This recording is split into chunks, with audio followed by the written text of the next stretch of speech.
नमस्कार शिक्षक साथियों तथा सभी सीटेट, टीईटी परीक्षा उत्तीर्ण अभ्यर्थी। आज आपके मोबाइल पे, सोशल मीडिया पे, विभिन्न प्रकार के प्लेटफॉर्म पे आपको शिक्षा विभाग का एक प्रेस नोट मिला होगा और नियमावली भी मिला होगा। आपने उसको ज़रूर पढ़ा होगा। हम उसी प्रेस नोट को और बिहार में जो आगामी शिक्षक भर्ती है उसके संबंध में जो नियमावली आई है, उस नियमावली को हम आपको अपनी भाषा में समझाने का प्रयास करते हैं। उसमें क्या लिखा हुआ है उसका संपूर्ण विश्लेषण करेंगे और उस सरकार की आगे की क्या रणनीति होगी, हम उसको देखने का प्रयास करते हैं। तो आपके सामने में जो नोट मिला होगा वो इस प्रकार से होगा। यह नोट जो है बिहार राज्य विद्यालय अध्यापक नियुक्ति हस्तांतरण अनुशासनिक कार्रवाई एवं सेवा शर्त नियमावली 2023 के नाम से जानी जाएगी। इसी की आज स्वीकृति दिया गया है। इसमें से एक चीज़ का जिक्र किया गया है विस्तार पूर्वक की जो प्रारंभिक विद्यालय हैं वह विद्यालय क्लास 1 से 8 तक के माने जाते हैं। जो माध्यमिक शिक्षा के प्रभावी प्रबंधन शिक्षा में गुणवत्ता सुधार के लिए विद्यालय स्तर पर प्रभावी हस्तक्षेप प्राप्त होगा, इसके बारे में जिक्र किया गया है। बिहार सरकार के नियंत्रण के अधीन जो विद्यालय हैं, अब उस विद्यालय में एक नया संवर्ग का रचना करने की बात चल रही है। वो नया संवर्ग की रचना करने का बात चल रहा है, इस बात का ध्यान रखना है। नया संवर्ग बनेगा, नया संवर्ग का गठन होगा और वह संवर्ग राज्यकर्मी होगा। इसका मतलब यह हुआ कि जो अब नए शिक्षक बनेंगे वह शिक्षक राज्यकर्मी का दर्जा प्राप्त नियोजन तिथि से ही होगा, बहाली के तिथि से ही होगा। और पहले से जो कार्यरत शिक्षक हैं, जैसे हम लोग हैं, पंचायती राज संस्था के तहत या अन्य भी नगर निकाय या किसी भी नियोजन निकाय के तहत जो है वो पूर्व से नियोजित कर्मी जो हैं उनको भी एग्जाम में बैठने का मौका दिया जाएगा और इनके बाद वो राज्य सरकार के अंतर्गत यदि वो उत्तीर्ण होते हैं तो नए संवर्ग के तहत नियुक्त हो सकेंगे, उनको मौका दिया जाएगा। आपने इसको पढ़ा होगा। इसके कुछ मुख्य मुख्य बातों को हम लोग डिस्कस करेंगे।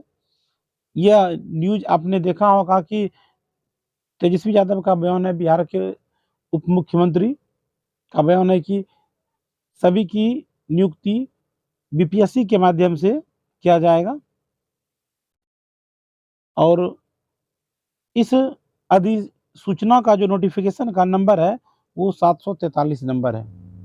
इसी 743 नंबर को आने वाले समय में हाई कोर्ट में चैलेंज किया जाएगा। इसमें क्या त्रुटियां हैं हम उसकी भी बात करेंगे। इसमें कुछ महत्वपूर्ण वर्ड हैं।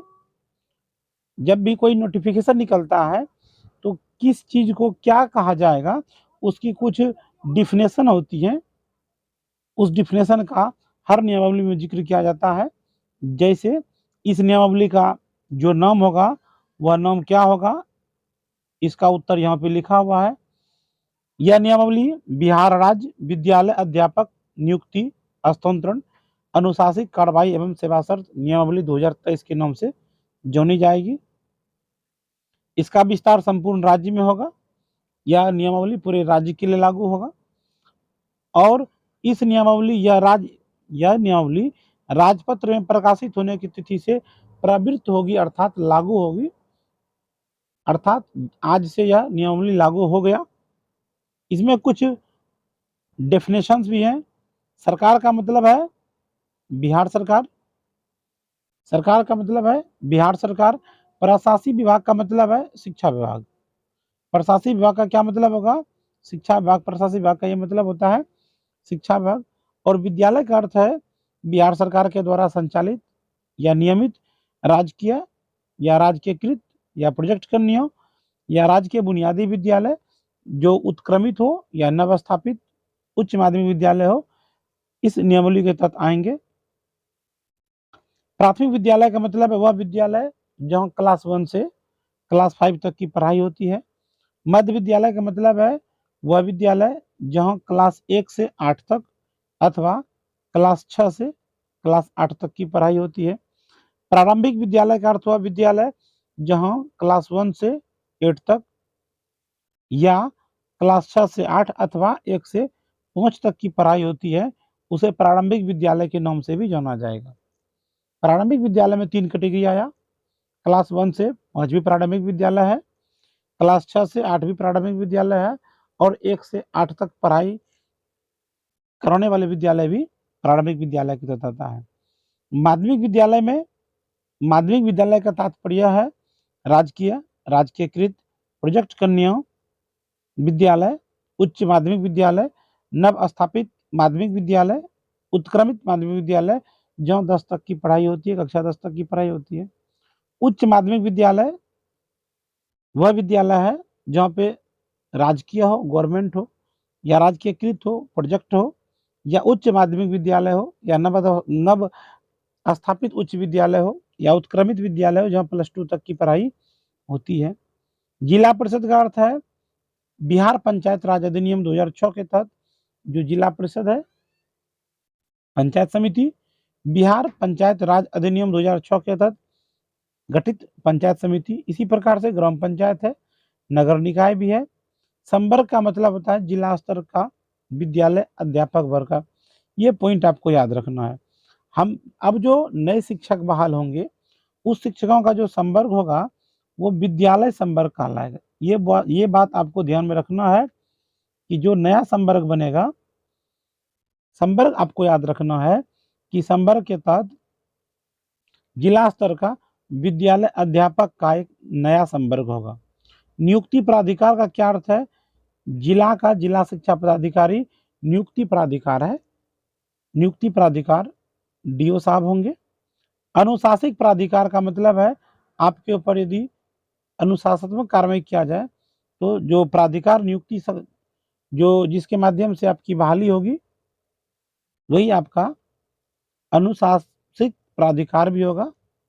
अपील प्राधिकार का मतलब हो गया कि प्रमंडल के जो क्षेत्रीय शिक्षा उप निर्देशक होंगे, आरडीडी, वो आपके अपीलीय प्राधिकार होंगे।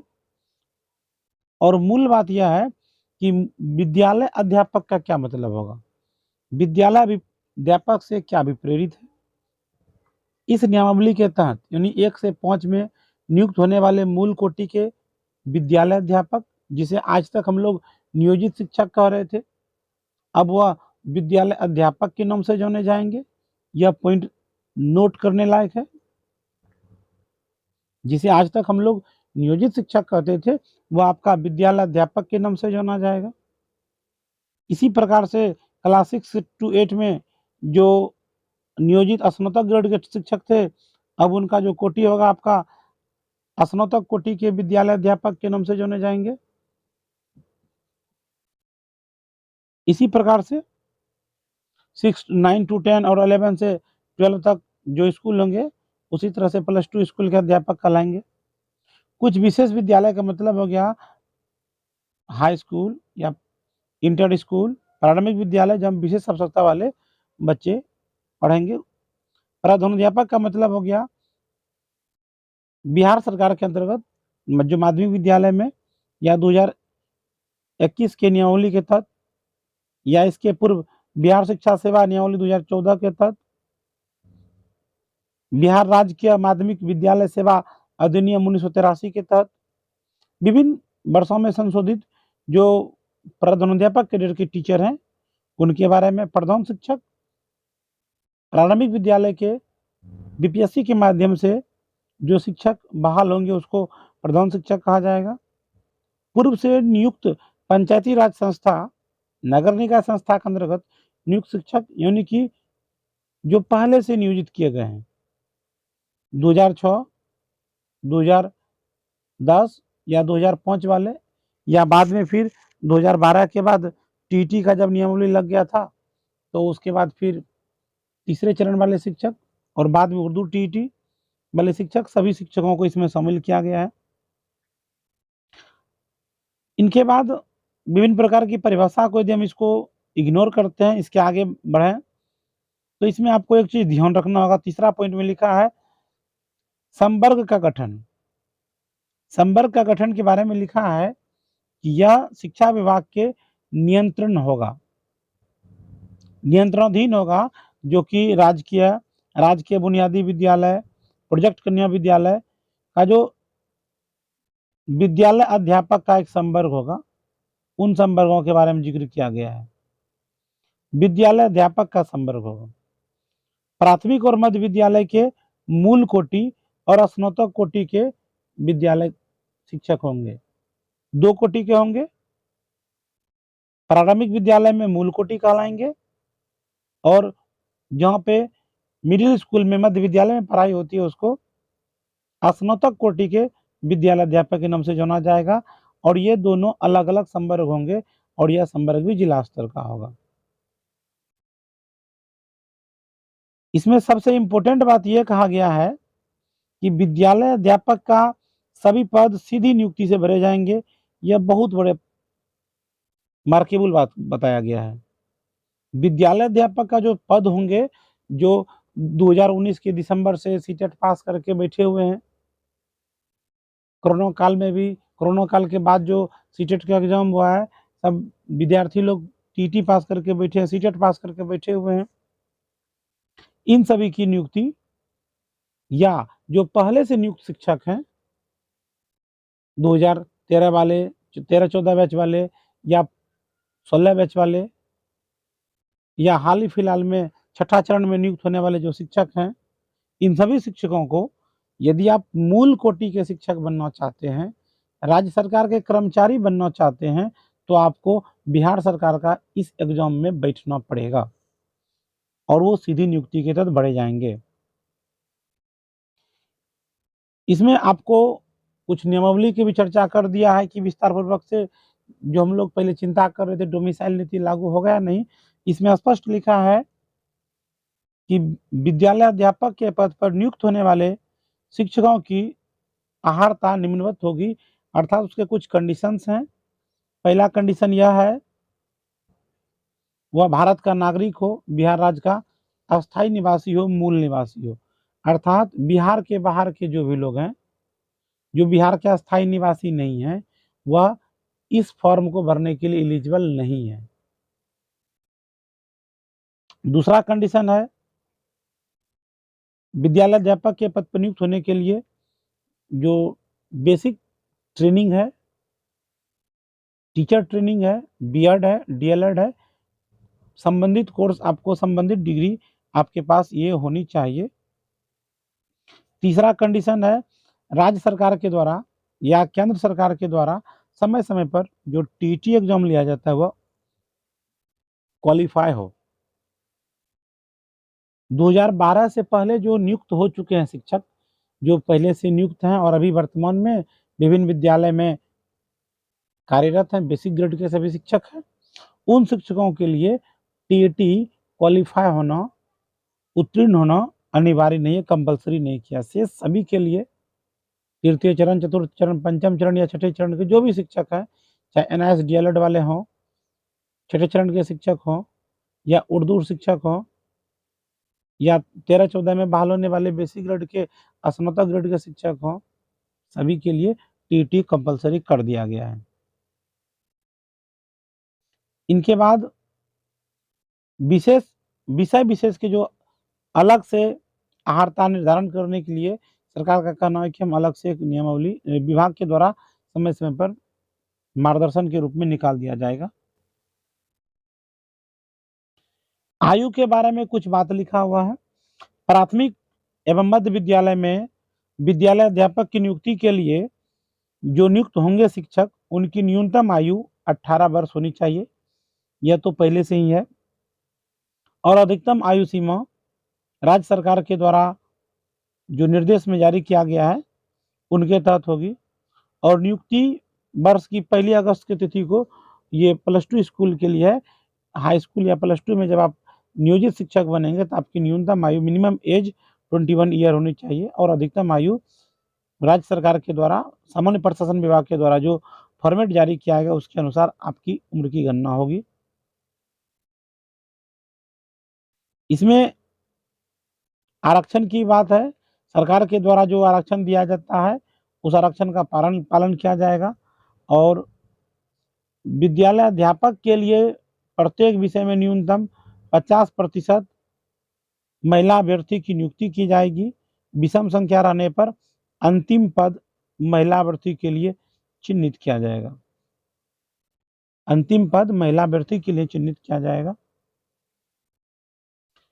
प्राथमिक और मध्य विद्यालय के जो मूल कोटि के शिक्षक होंगे या स्नातक कोटि के शिक्षक होंगे, उनका विषयवार सब्जेक्ट के हिसाब से, आरक्षण रोस्टर के हिसाब से संधारण समेकित रूप से जिला स्तर पे किया जाएगा। इसी प्रकार से हाई स्कूल और प्लस टू स्कूल के जो विद्यालय अध्यापक होंगे, उनका भी विषयवार आरक्षण रोस्टर के हिसाब से उनका भी संधारण जिला स्तर पर ही किया जाएगा। और विद्यालय अध्यापक का आरक्षण समाशोधन से संबंधित कार्य जिला पदाधिकारी यानी डीएम के द्वारा किया जाएगा।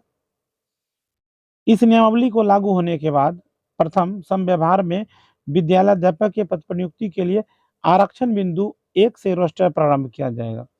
अब सवाल उठता है कि यहाँ पे नियुक्ति किस प्रकार से होगी। नियुक्ति की प्रक्रिया को यदि हम समझना चाहें तो इसमें लिखा है, शिक्षा विभाग के द्वारा जो विद्यालय अध्यापक का जो पद होगा वो सीधी नियुक्ति से भरी जाएगी। सीधी नियुक्ति से भरी जाएगी। इसका यह मतलब हुआ, आज तक जितने भी शिक्षक सीटेट पास हैं, जितने भी अभ्यर्थी लोग हैं, शिक्षक बनने की उम्मीद लगाए, आस लगाए बैठे हैं, उन्हें एक बार फिर से एक एग्जाम की तैयारी करनी होगी।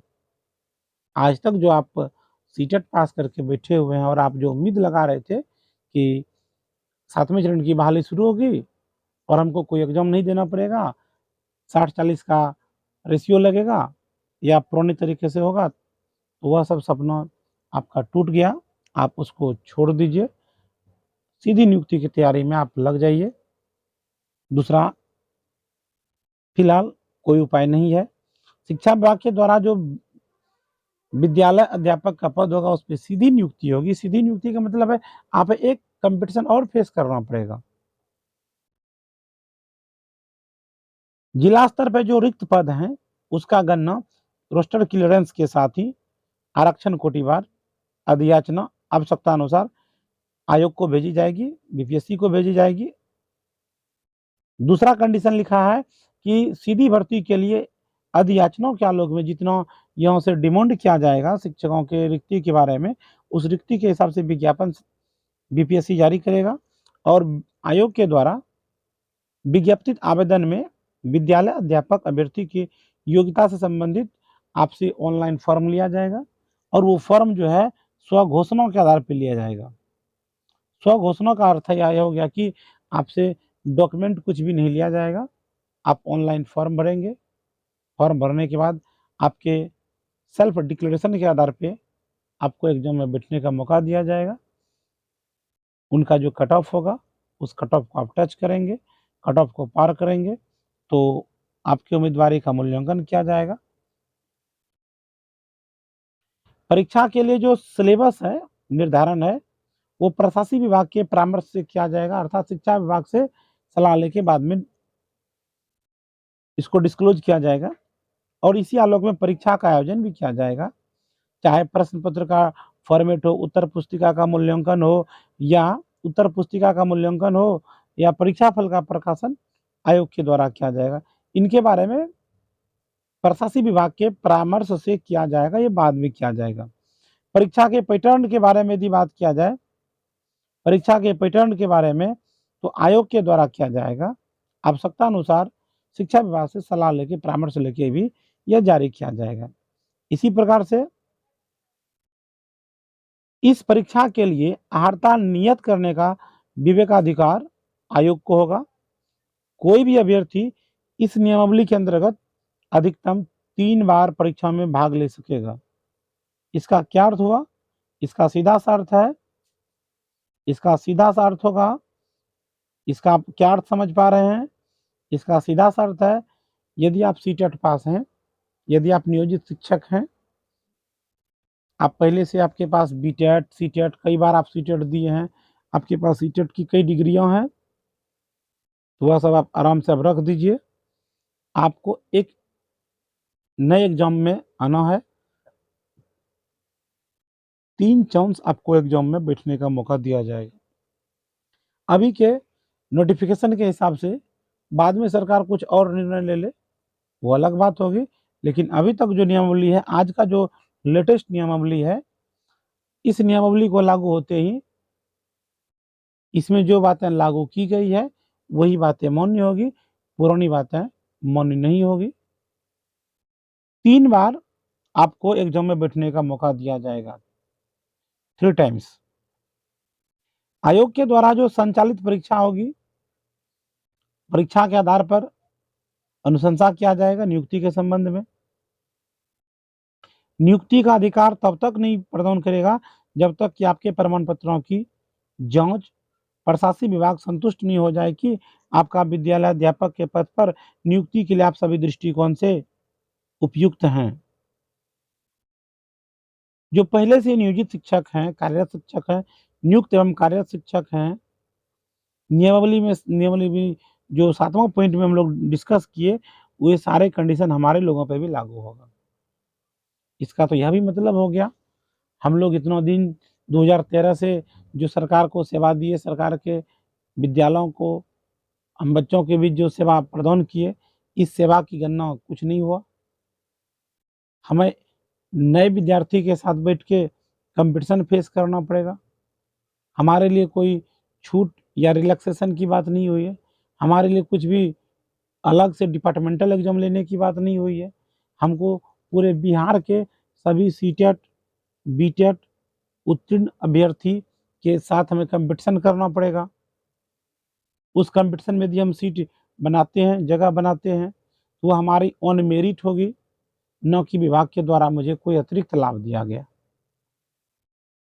अतिरिक्त लाभ का यह मतलब हम कहना चाह रहे हैं कि हम चूंकि पहले से नियोजित शिक्षक हैं, पूर्व से ही हम लोग पोस्टेड हैं और अभी हम नियोजित हैं, हम मूल कोटि में जाना चाहते हैं और यदि हम अपने मेरिट से जाते हैं तो होना ये चाहिए था कि जो पहले से नियोजित शिक्षक हैं, उन शिक्षकों के समूहों का एक एग्जाम ले लिया जाता, डिपार्टमेंटल एग्जाम ले लिया जाता, उनका कट ऑफ तय कर दिया जाता। जो भी शिक्षक उस कट ऑफ को टच करते, जो भी कट ऑफ को पार करते, उन शिक्षकों की नियुक्ति मूल शिक्षक के रूप में कर दिया जाता। जिस प्रकार से कुछ दिन पहले प्रधान शिक्षक की बहाली की तैयारी चल रही थी, हालांकि वो केस के कारण थोड़ा देर के लिए स्थगित कर दिया गया है।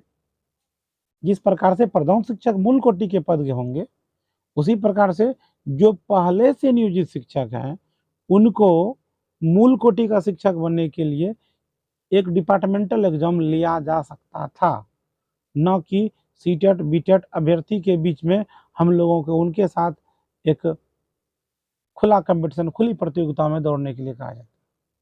हम लोगों को सुबह 6:30 बजे से 11:30 बजे तक मॉर्निंग में स्कूल भी ड्यूटी भी करनी पड़ती है। डे के समय में 9 बजे से 4 बजे तक हम लोग स्कूल जाते हैं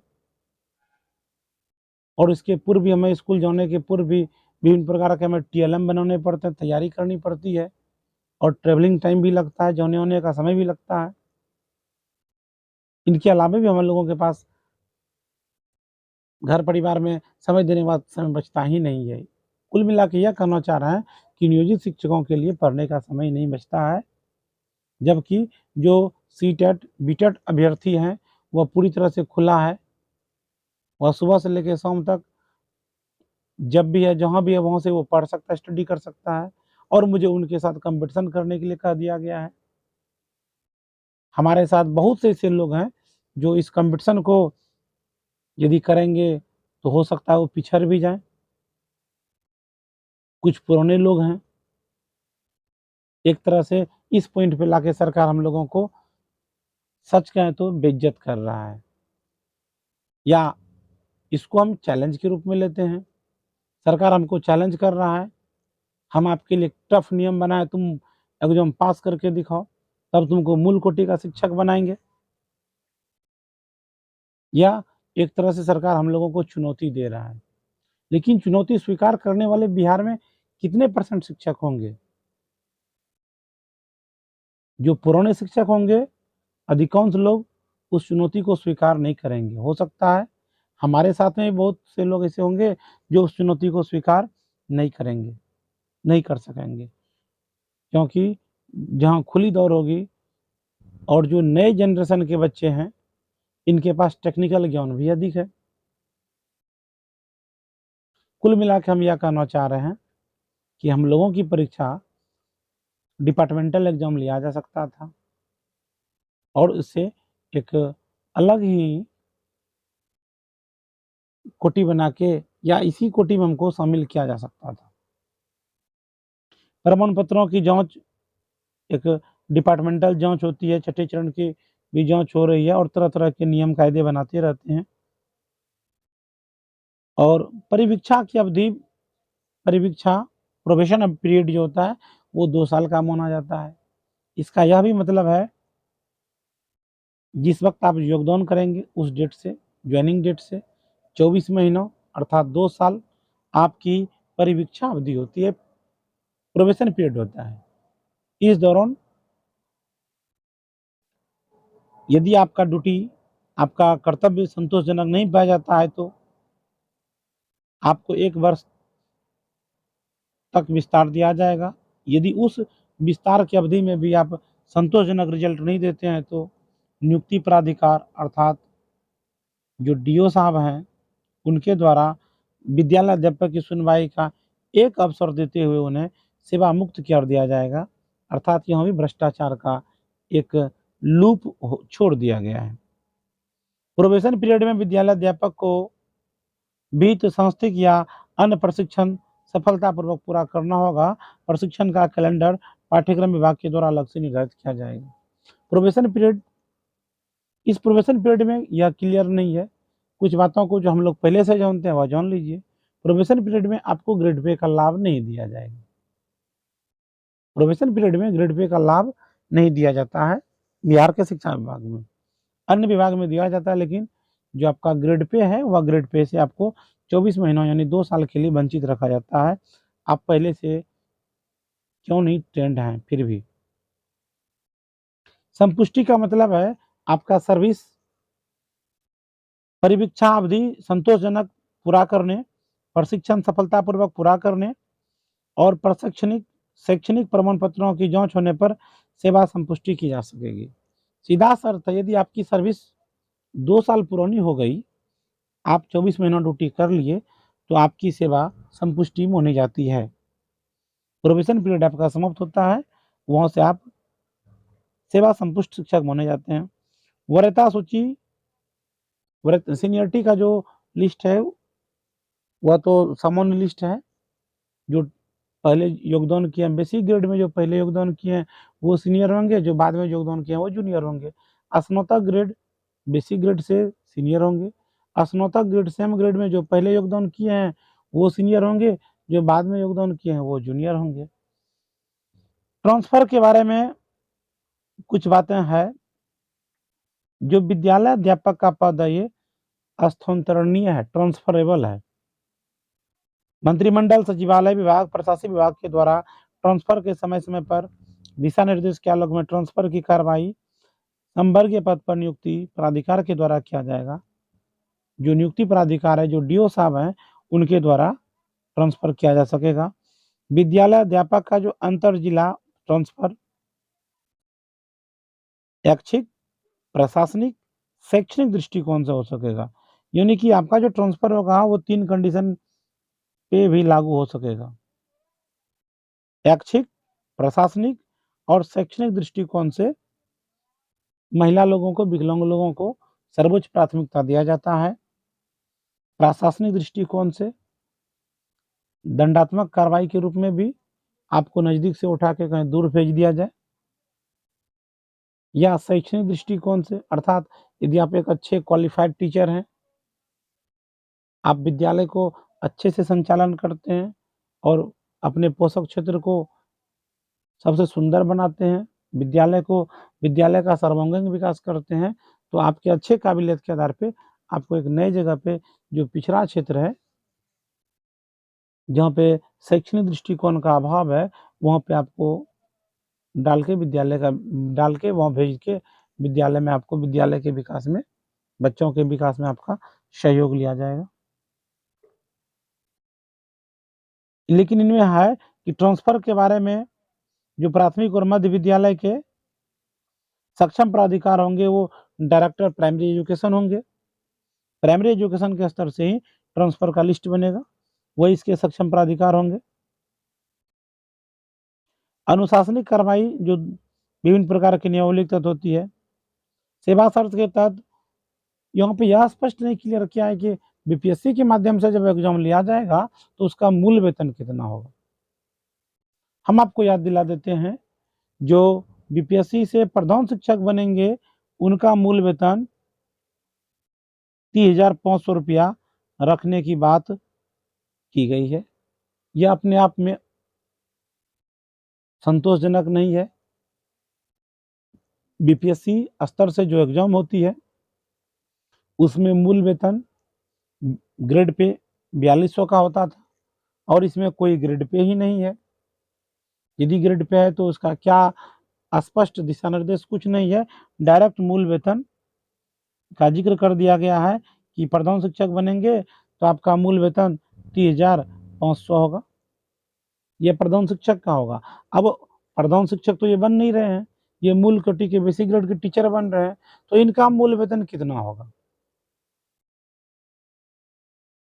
ये भी बीपीएससी के माध्यम से आ रहा है और सरकार का कहना है कि हम आपको स्पेशल सैलरी देंगे, विशेष आकर्षक सैलरी देंगे। आकर्षक सैलरी क्या हो सकती है? क्या 30,500 से अधिक मूल वेतन होगा? होने का कोई सवाल ही नहीं है, क्योंकि यह विद्यालय के हेड का मूल वेतन होगा।